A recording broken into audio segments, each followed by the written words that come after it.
αγωνία έτσι να περάσω, αλλά τώρα με το κύμα που μου κάνει αυτά δεν το ρίσκω.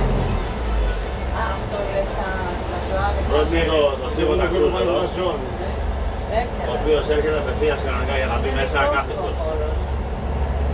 Και έχουν βάλει και security που κάνει το εμπορχέρι. Στα σημεία που δεν είναι αυτοί. Είσαι εδώ. Α, είναι και αυτό. Είναι κάτι. Ευχαριστώ. Περίεργο εσύ. Περίεργο να κάνει κάτι.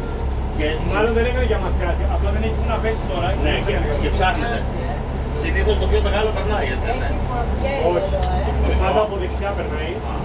Απλά πάντα υπάρχουν αναλόγως στην κατηγορία του σκάφους. Δηλαδή στο οποίο έχει προτεραιότητα σχετικά με το αυτοκίνητο. Πάρ' το λέμε.